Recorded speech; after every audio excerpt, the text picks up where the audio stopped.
And why in hopes? Because it would spare your majesty all fear of future annoyance. If the lady loves her husband, she does not love your majesty. If she does not love your majesty, there is no reason why she should interfere with your majesty's plan. It is true. And yet well, I wish she had been of my own station. What a queen she would have made. He relapsed into a moody silence, which was not broken until we drew up in Serpentine Avenue.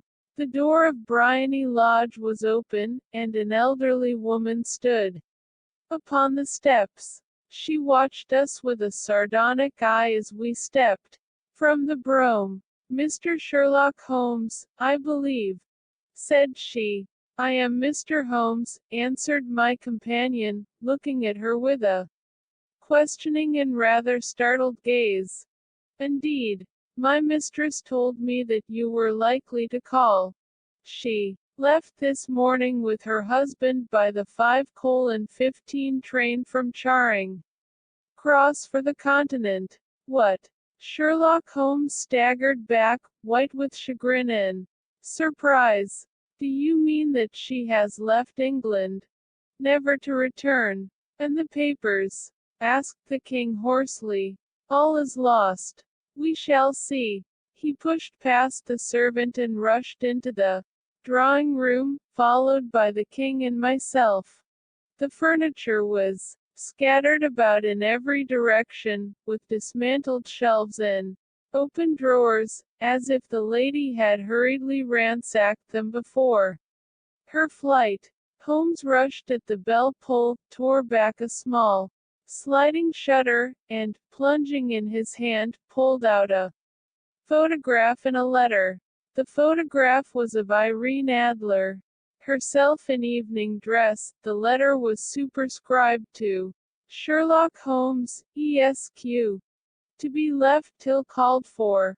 My friend tore it open and we all three read it together. It was dated at midnight of the preceding night and ran in this way. "My dear Mr. Sherlock Holmes, you really did it very well. You took me in completely. Until after the alarm of fire, I had not a suspicion. But then, when I found how I had betrayed myself, I began to think. I had been warned against you months ago. I had been told that if the king employed an agent it would certainly be you. And your address had been given me. Yet, with all this, you made me reveal what you wanted to know. Even after I became suspicious, I found it hard to think evil of such a dear, kind old clergyman. But, you know, I have been trained as an actress myself. Male costume is nothing new to me. I often take advantage of the freedom which it gives. I sent John, the coachman, to watch you, ran upstairs, got into my walking clothes, as I call them, and came down just as you departed. Well, I followed you to your door, and so made sure that I was really an object of interest to the celebrated Mr. Sherlock Holmes. Then I, rather imprudently, wished you good night, and started for the temple to see my husband. We both thought the best resource was flight, when pursued by so formidable an antagonist, so you will find the nest empty when you call tomorrow. As to the photograph, your client may rest in peace. I love and am loved by a better man than he. The king may do what he will without hindrance from one whom he has cruelly wronged. I keep it only to safeguard myself, and to preserve a weapon which will always secure me from any steps which he might take in the future. I leave a photograph which he might care to possess, and I remain, dear Mr. Sherlock Holmes, very truly yours, Irene Norton, née Adler. What a woman, oh, what a woman! Cried the King of Bohemia, when we had all three read this epistle. Did I not tell you how quick and resolute she was? Would she not have made an admirable queen? Is it not a pity that she was not on my level? From what I have seen of the lady, she seems indeed to be on a very different level to your majesty, said Holmes coldly. I am sorry that I have not been able to bring your majesty's business to a more successful conclusion. On the contrary, my dear sir, cried the king, nothing could be more successful. I know that her word is inviolate. The photograph is now as safe as if it were in the fire. I am glad to hear your majesty say so. I am immensely indebted to you. Pray tell me in what way I can reward you. This ring, he slipped an emerald snake ring from his finger and held it out upon the palm of his hand. Your majesty has something which I should value even more highly, said Holmes. You have but to name it. This photograph. The king stared at him in amazement. Irene's photograph, he cried. Certainly, if you wish it. I thank your majesty. Then there is no more to be done in the matter. I have the honor to wish you a very good morning. He bowed, and, turning away without observing the hand which the king had stretched out to him, he set off in my company for his chambers. And that was how a great scandal threatened to affect the kingdom of Bohemia, and how the best plans of Mr. Sherlock Holmes were beaten by a woman's wit. He used to make merry over the cleverness of women, but I have not heard him do it of late.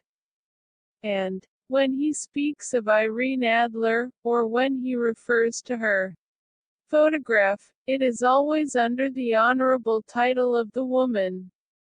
Adventure 2. The Red-Headed League. I had called upon my friend, Mr. Sherlock Holmes, one day in the autumn of last year and found him in deep conversation with a very stout, florid-faced, elderly gentleman with fiery red hair. With an apology for my intrusion, I was about to withdraw when Holmes pulled me abruptly into the room and closed the door behind me. You could not possibly have come at a better time, my dear Watson, he said cordially. I was afraid that you were engaged. So I am. Very much so.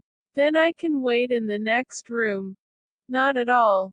This gentleman, Mr. Wilson, has been my partner and helper in many of my most successful cases, and I have no doubt that he will be of the utmost use to me in yours also. The stout gentleman half rose from his chair and gave a bob of greeting, with a quick little questioning glance from his small, fat encircled eyes. Try the settee, said Holmes, relapsing into his armchair and putting his fingertips together, as was his custom when in judicial moods. I know, my dear Watson, that you share my love of all that is bizarre and outside the conventions and humdrum routine of everyday life. You have shown your relish for it by the enthusiasm which has prompted you to chronicle, and, if you will excuse my saying so, somewhat to embellish so many of my own little adventures. Your cases have indeed been of the greatest interest to me, I observed. You will remember that I remarked the other day, just before we went into the very simple problem presented by Miss Mary Sutherland, that for strange effects and extraordinary combinations we must go to life itself, which is always far more daring than any effort of the imagination. A proposition which I took the liberty of doubting. You did, doctor, but nonetheless you must come round to my view, for otherwise I shall keep on piling fact upon fact on you, until your reason breaks down under them and acknowledges me to be right. Now, Mr. Jabez Wilson here has been good enough to call upon me this morning, and to begin a narrative which promises to be one of the most singular which I have listened to for some time. You have heard me remark that the strangest and most unique things are very often connected not with the larger but with the smaller crimes, and occasionally, indeed, where there is room for doubt whether any positive crime has been committed. As far as I have heard, it is impossible for me to say whether the present case is an instance of crime or not, but the course of events is certainly among the most singular that I have ever listened to.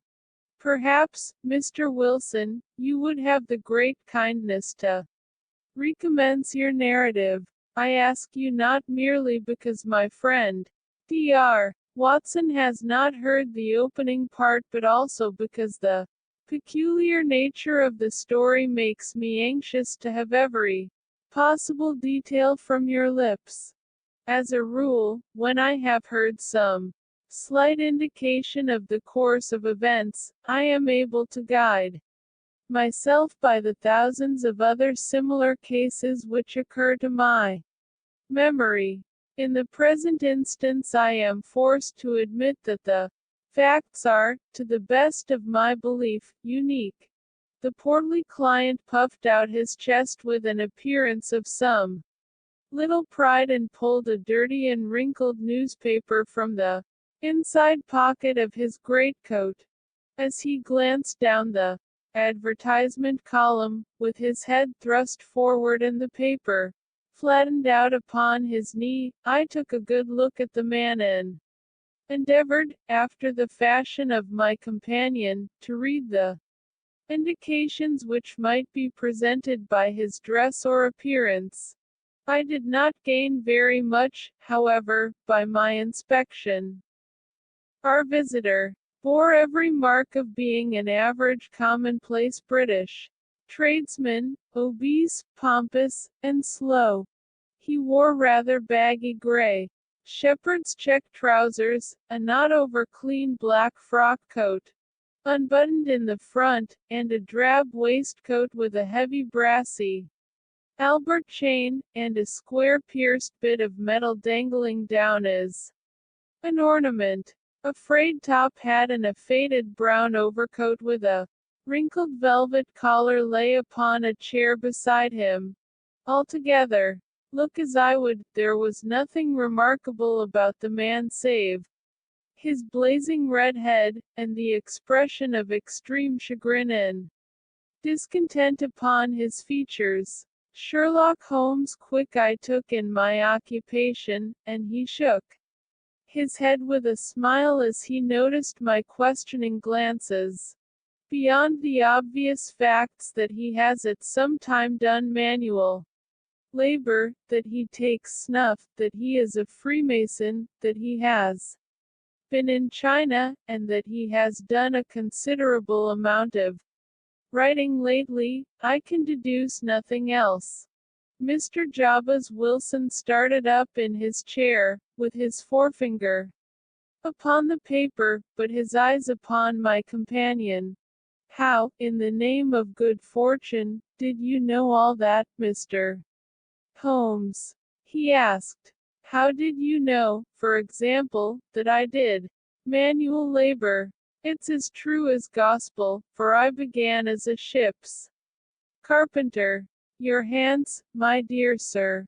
Your right hand is quite a size larger than your left. You have worked with it, and the muscles are more developed. Well, the snuff, then, and the Freemasonry. I won't insult your intelligence by telling you how I read that.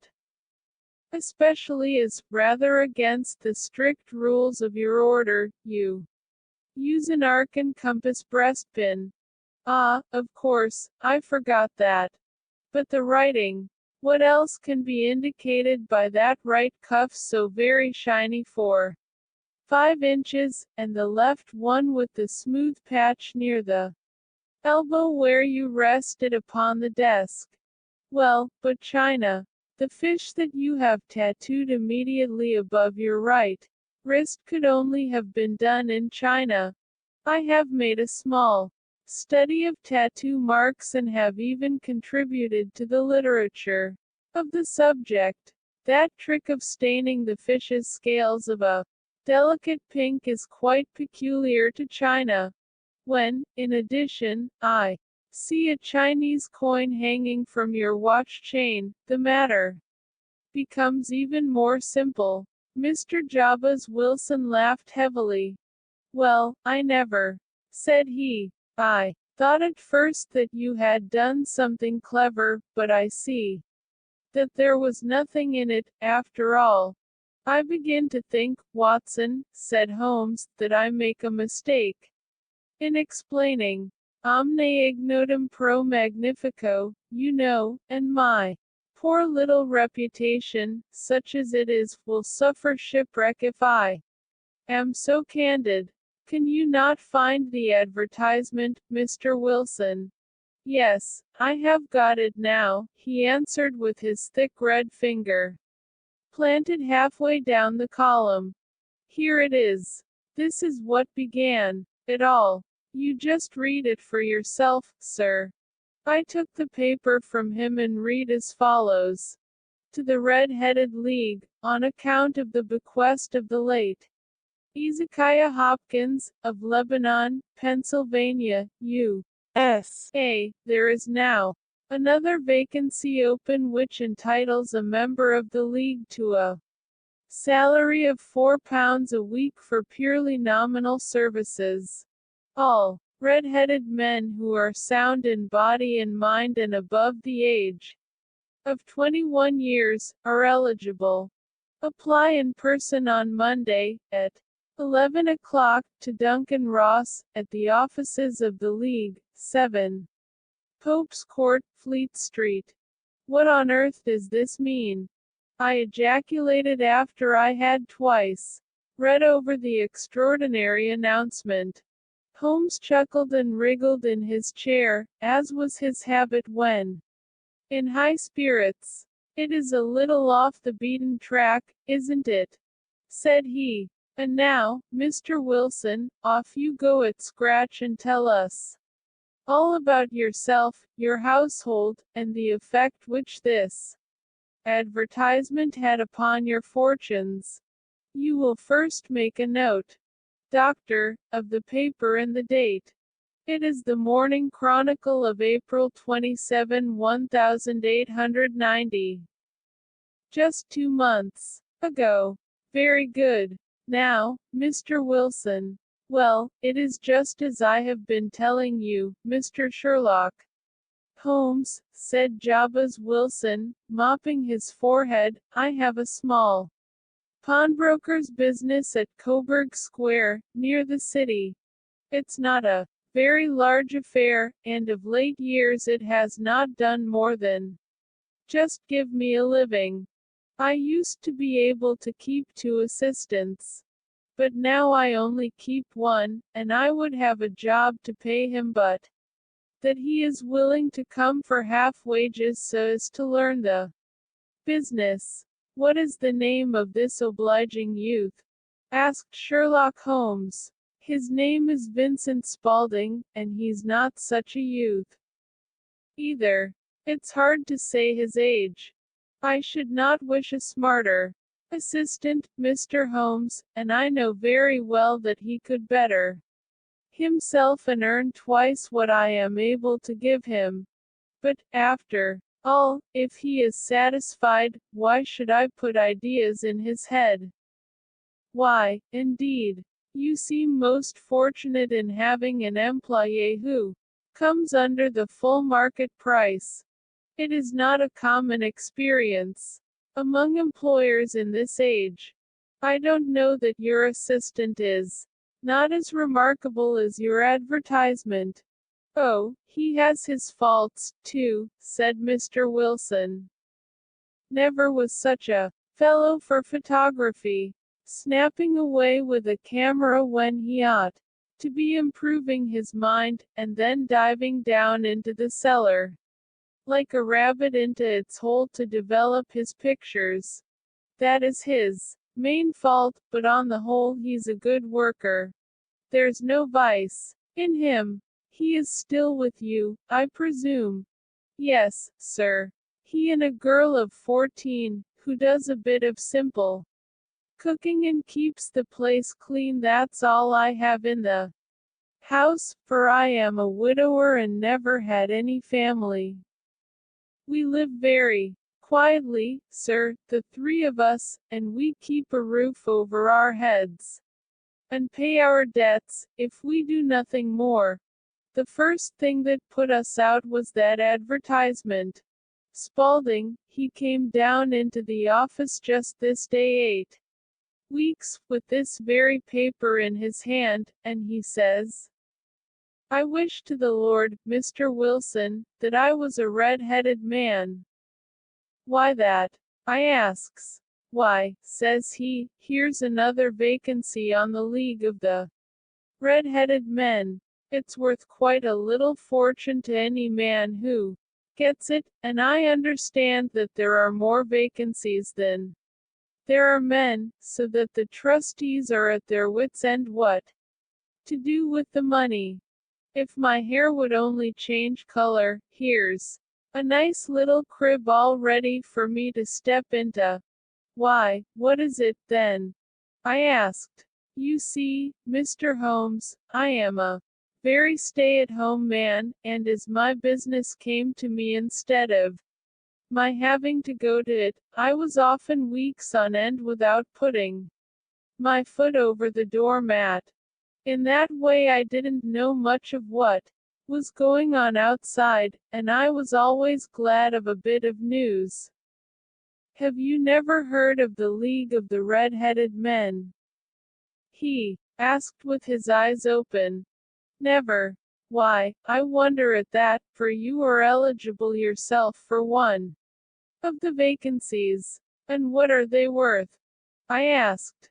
Oh, merely a couple of hundred a year, but the work is slight, and it need not interfere very much with one's other occupations. Well, you can easily think that that made me prick up my ears.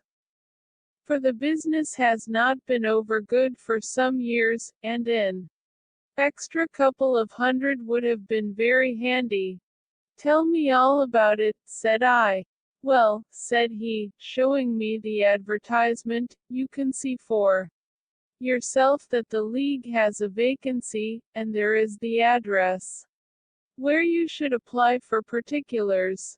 As far as I can make out, the League was founded by an American millionaire, Ezekiah Hopkins, who was very peculiar in his ways. He was himself red-headed, and he had a great sympathy for all red-headed men. So when he died it was found that he had left his enormous fortune in the hands of trustees, with instructions to apply the interest to the providing of easy berths to men whose hair is of that color. From all I hear it is splendid pay and very little to do.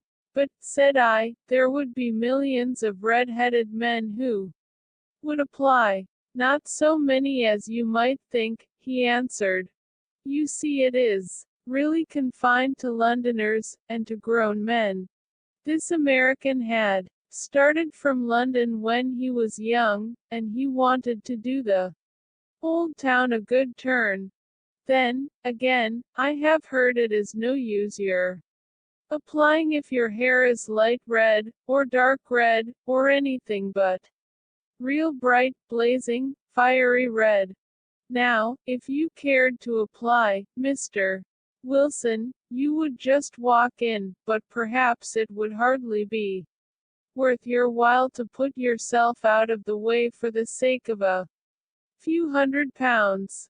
Now, it is a fact, gentlemen, as you may see for yourselves, that my hair is of a very full and rich tint, so that it seemed to me that if there was to be any competition in the matter I stood as good a chance as any man that I had ever met. Vincent Spaulding seemed to know so much about it that I thought he might prove useful, so I just ordered him to put up the shutters for the day and to come right away with me. He was very willing to have a holiday, so we shut the business up and started off for the address that was given us in the advertisement. I never hope to see such a sight as that again, Mr. Holmes.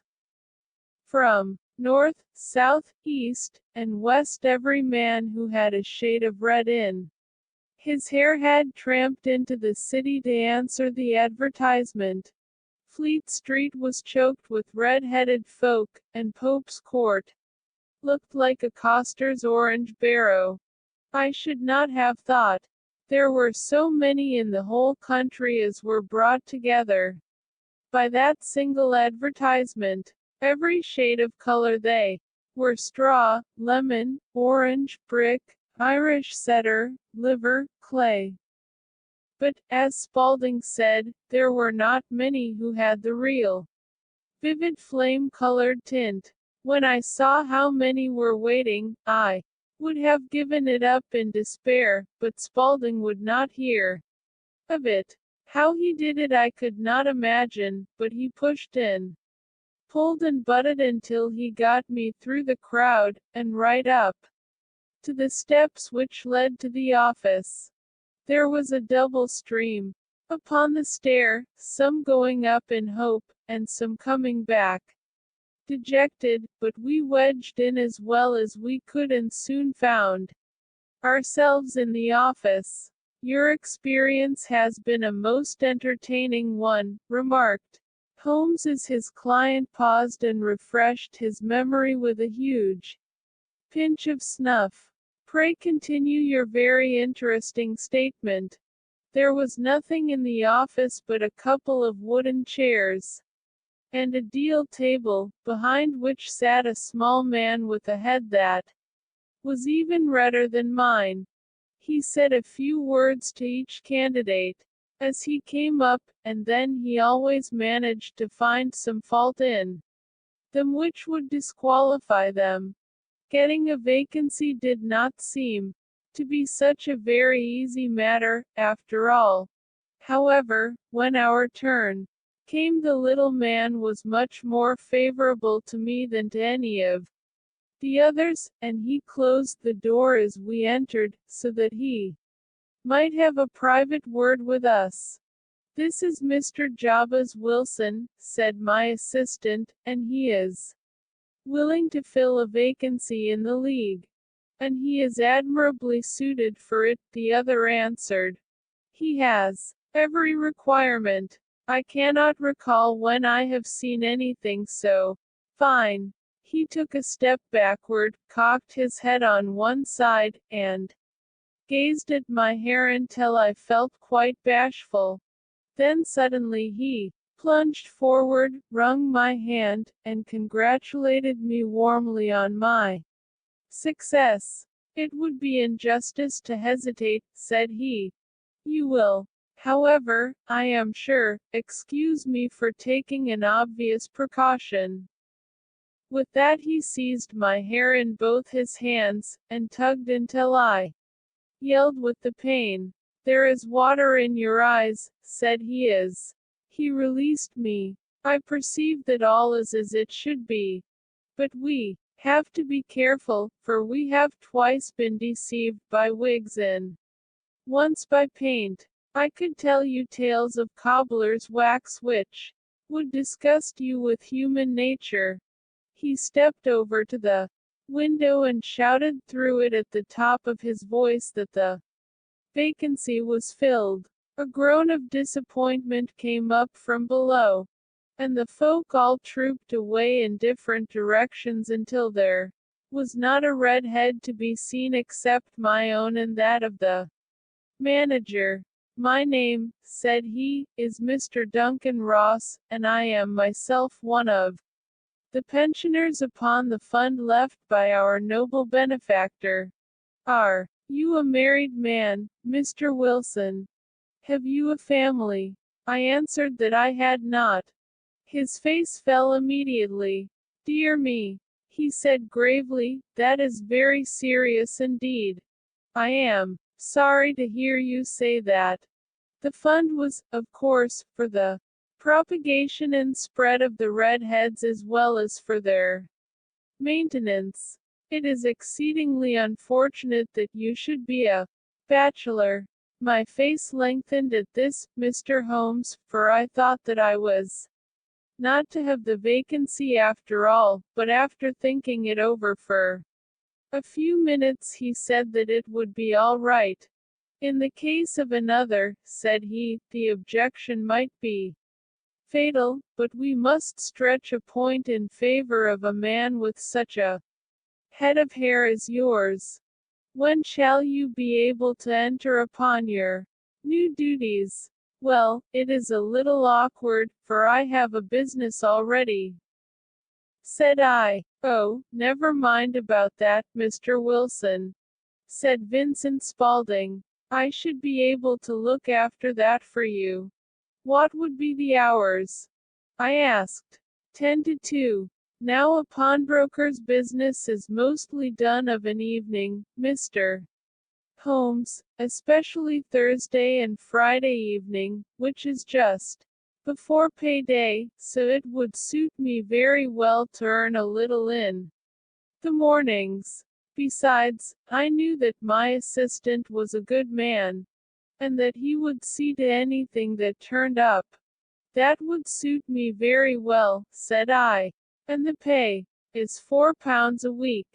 And the work is purely nominal. What do you call purely nominal? Well, you have to be in the office, or at least in the building, the whole time.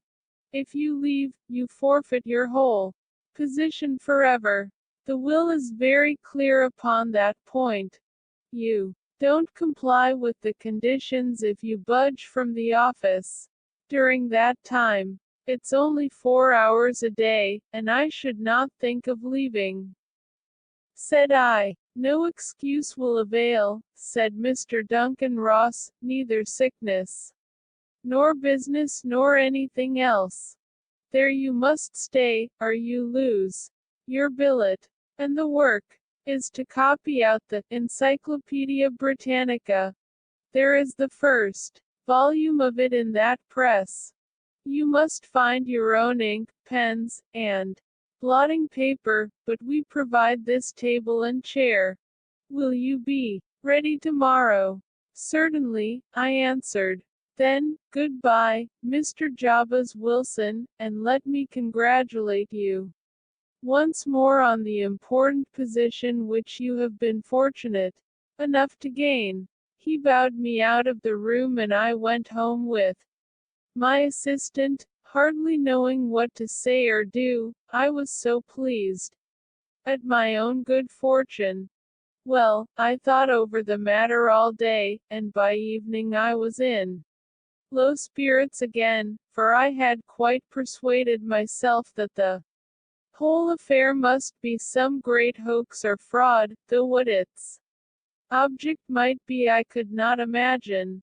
It seemed altogether past belief that anyone could make such a will, or that they would pay such a sum for doing anything so simple as copying out the Encyclopedia Britannica.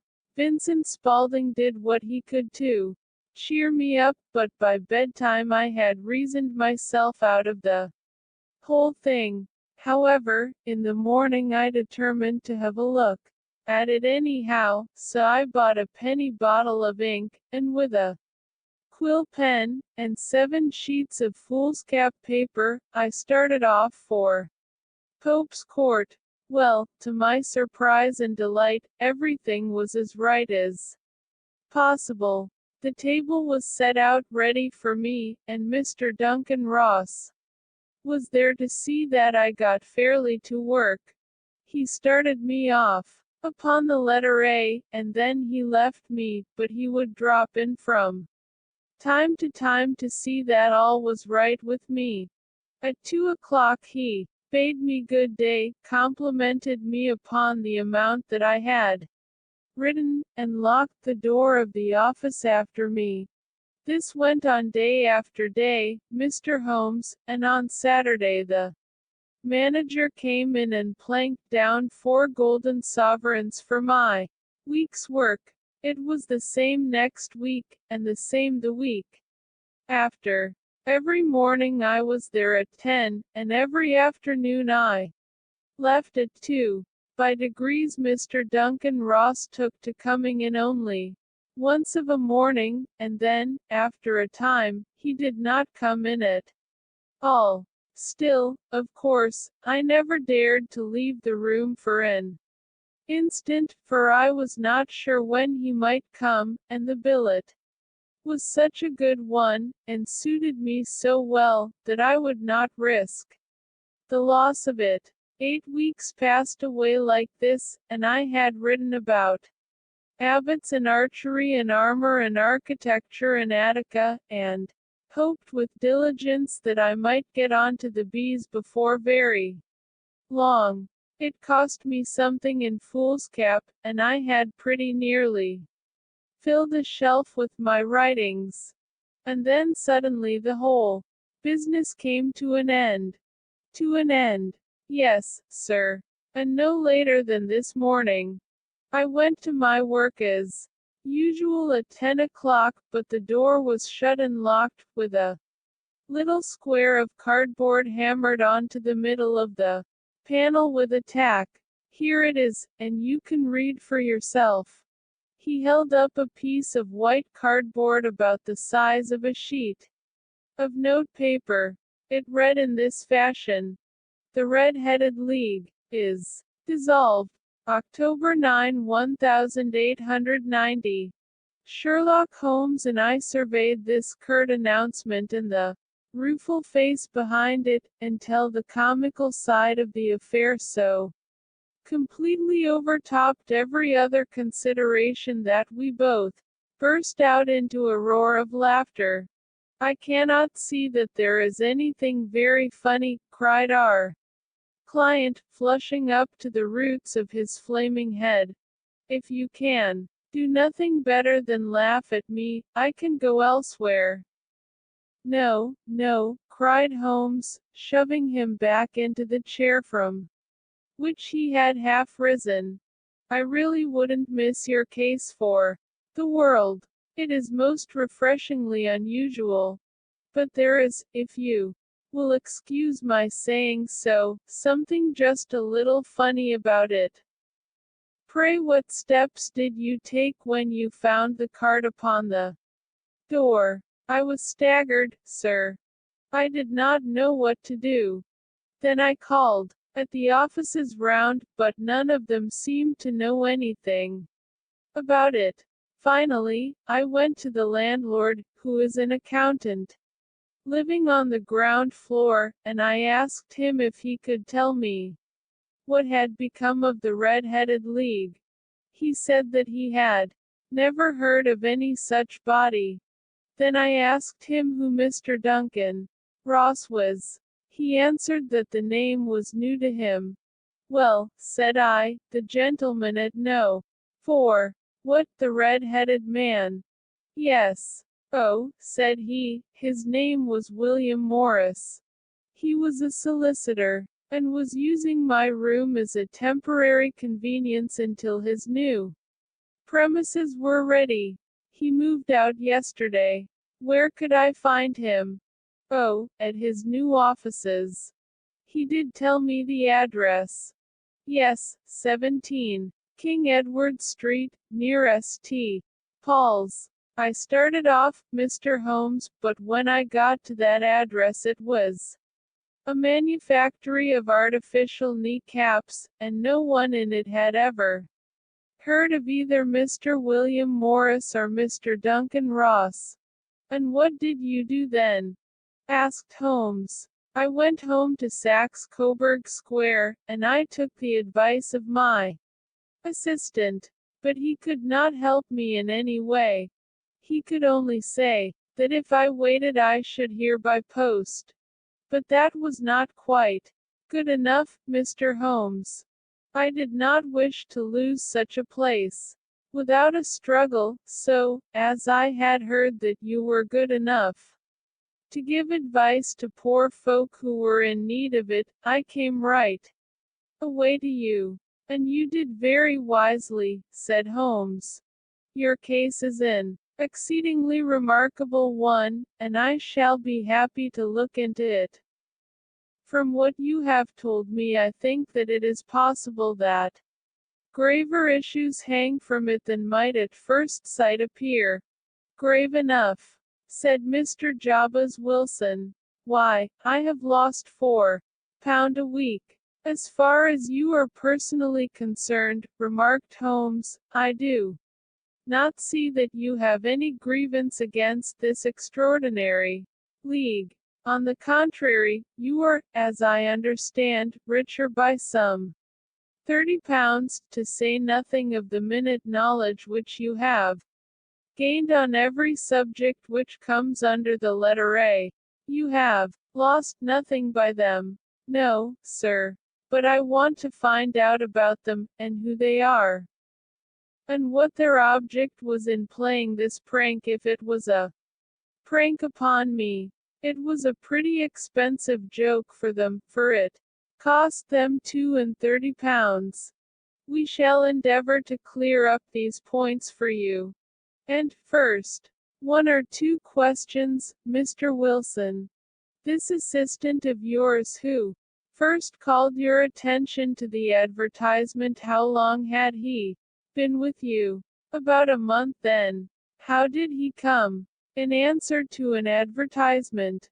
Was he the only applicant? No, I had a dozen. Why did you pick him? Because he was handy and would come cheap. At half wages, in fact. Yes. What is he like, this Vincent Spaulding? Small, stout-built, very quick in his ways, no hair on his face, though he's not short of 30. Has a white splash of acid upon his forehead. Holmes sat up in his chair in considerable excitement. I thought as much, said he. Have you ever observed that his ears are pierced for earrings? Yes, sir. He told me that a gypsy had done it for him when he was a lad. Said Holmes, sinking back in deep thought. He is still with you? Oh, yes, sir, I have only just left him. And has your business been attended to in your absence? Nothing to complain of, sir. There's never very much to do of a morning. That will do, Mr. Wilson. I shall be happy to give you an opinion upon the subject in the course of a day or two. Today is Saturday, and I hope that by Monday we may come to a conclusion. Well, Watson, said Holmes when our visitor had left us, what do you make of it all? I make nothing of it, I answered frankly. It is a most mysterious business. As a rule, said Holmes, the more bizarre a thing is the less mysterious it proves to be. It is your commonplace, featureless crimes which are really puzzling, just as a commonplace face is the most difficult to identify. But I must be prompt over this matter. What are you going to do, then? I asked. To smoke, he answered.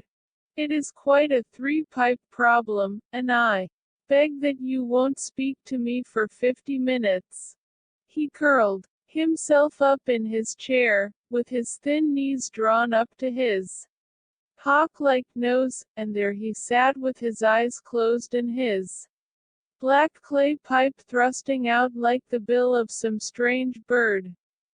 I had come to the conclusion that he had dropped asleep, and indeed was nodding myself, when he suddenly sprang out of his chair with the gesture of a man who has made up his mind and put his pipe down upon the mantelpiece. Sarasate plays at the St. James's Hall this afternoon, he remarked. What do you think, Watson? Could your patient spare you for a few hours? I have nothing to do today. My practice is never very absorbing. Then put on your hat and come. I am going through the city first, and we can have some lunch on the way. I observe that there is a good deal of German music on the program, which is rather more to my taste than Italian or French. It is introspective, and I want to introspect. Come along. We traveled by the underground as far as Aldersgate, and a short walk took us to Saxe-Coburg Square, the scene of the singular story which we had listened to in the morning. It was a poky, little, shabby genteel place, where 4 lines of dingy, 2-storied brick houses looked out into a small railed-in enclosure, where a lawn of weedy grass and a few clumps of faded laurel bushes made a hard fight against a smoke-laden and uncongenial atmosphere. 3 gilt balls and a brown board with Jabez Wilson, in white letters, upon a corner house, announced the place where our red-headed client carried on his business. Sherlock Holmes stopped in front of it with his head on one side, and looked it all over, with his eyes shining brightly between puckered lids. Then he walked slowly up the street, and then down again to the corner, still looking keenly at the houses. Finally, he returned to the pawnbroker's, and, having thumped vigorously upon the pavement with his stick 2 or 3 times, he went up to the door and knocked. It was instantly opened by a bright-looking, clean-shaven young fellow, who asked him to step in. Thank you, said Holmes. I only wished to ask you how you would go from here to the Strand. 3rd right, 4th left, answered the assistant promptly, closing the door. Smart fellow, that, observed Holmes as we walked away. He is, in my judgment, the 4th smartest man in London, and for daring, I am not sure that he has not a claim to be 3rd. I have known something of him before. Evidently, said I, Mr. Wilson's assistant counts for a good deal in this mystery of the Red-Headed League. I am sure that you inquired your way merely in order that you might see him. Not him. What then? The knees of his trousers. And what did you see? What I expected to see. Why did you beat the pavement? My dear doctor, this is a time for observation, not for talk. We are spies in an enemy's country. We know something of Saxe-Coburg Square. Let us now explore the parts which lie behind it. The road in which we found ourselves as we turned round the corner from the retired Saxe-Coburg Square presented as great a contrast to it as the front of a picture does to the back. It was one of the main arteries which conveyed the traffic of the city to the north and west. The roadway was blocked with the immense stream of commerce flowing in a double tide inward and outward, while the footpaths were black with the hurrying swarm of pedestrians. It was difficult to realize as we looked at the line of fine shops and stately business premises that they really abutted on the other side upon the faded and stagnant square, which we had just quitted. Let me see, said Holmes, standing at the corner and glancing along the line. I should like just to remember the order of the houses here. It is a hobby of mine to have an exact knowledge of London. There is Mortimer's, the tobacconist, the little newspaper shop, the Coburg branch of the City and Suburban Bank, the vegetarian restaurant, and McFarlane's carriage building depot. That carries us right on to the other block. And now, Doctor, we've done our work, so it's time we had some play. A sandwich and a cup of coffee, and then off to Violin Land, where all is sweetness and delicacy and harmony, and there are no red-headed clients to vex us with their conundrums. My friend was an enthusiastic musician, being himself not only a very capable performer but a composer of no ordinary merit.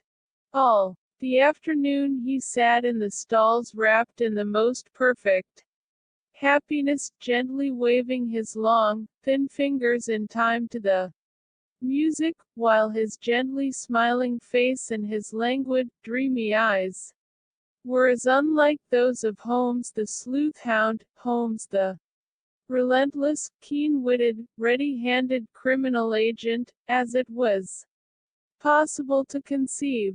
In his singular character the dual nature alternately asserted itself, and his extreme exactness and astuteness represented, as I have often thought, the reaction against the poetic and contemplative mood which occasionally predominated in him. The swing of his nature took him from extreme languor to devouring energy, and, as I knew well, he was never so truly formidable as when, for days on end, he had been lounging in his armchair amid his improvisations and his black-letter editions. Then it was that the lust of the chase would suddenly come upon him, and that his brilliant reasoning power would rise to the level of intuition, until those who were unacquainted with his methods would look askance at him as on a man whose knowledge was not that of other mortals. When I saw him that afternoon so enwrapped in the music at St. James's Hall, I felt that an evil time might be coming upon those whom he had set himself to hunt down. "You want to go home, no doubt, Doctor," he remarked as we emerged. "Yes, it would be as well. And I have some business to do which will take some hours." "This business at Coburg Square is serious." "Why serious?" "A considerable crime is in contemplation. I have every reason to believe that we shall be in time to stop it. But today being Saturday rather complicates matters. I shall want your help. Tonight. At what time?" 10 will be early enough. I shall be at Baker Street at 10. Very well. And, I say, Doctor, there may be some little danger. So kindly put your army revolver in your pocket." He waved his hand, turned on his heel, and disappeared in an instant among the crowd. I trust that I am not more dense than my neighbors, but I was always oppressed with a sense of my own stupidity in my dealings with Sherlock Holmes. Here I had heard what he had heard, I had seen what he had seen, and yet from his words it was evident that he saw clearly not only what had happened but what was about to happen, while to me the whole business was still confused and grotesque. As I drove home to my house in Kensington I thought over it all, from the extraordinary story of the red-headed copier of the encyclopedia, down to the visit to Saxe-Coburg Square, and the ominous words with which he had parted from me. What was this nocturnal expedition, and why should I go armed? Where were we going, and what were we to do? I had the hint from Holmes that this smooth-faced pawnbroker's assistant was a Formidable man, a man who might play a deep game. I tried to puzzle it out, but gave it up in despair and set the matter aside until night should bring an explanation. It was 9:15 when I started from home and made my way across the park, and so through Oxford Street to Baker Street. Two hansoms were standing at the door, and as I entered the passage I heard the sound of voices from above. On entering his room I found Holmes in animated conversation with two men, one of whom I recognized as Peter Jones, the official police agent, while the other was a long, thin, sad-faced man, with a very shiny hat and oppressively respectable frock coat. "Ha! Our party is complete," said Holmes, buttoning up his pea jacket and taking his heavy hunting crop from the rack. "Watson, I think you know Mr. Jones, of Scotland Yard. Let me introduce you to Mr. Merryweather, who is to be our companion in tonight's adventure. We're hunting in couples again, Doctor, you see," said Jones in his consequential way. "Our friend here is a wonderful man for starting a chase. All he wants is an old dog to help him to do the running down. I hope a wild goose may not prove to be the end of our chase," observed Mr. Merryweather gloomily.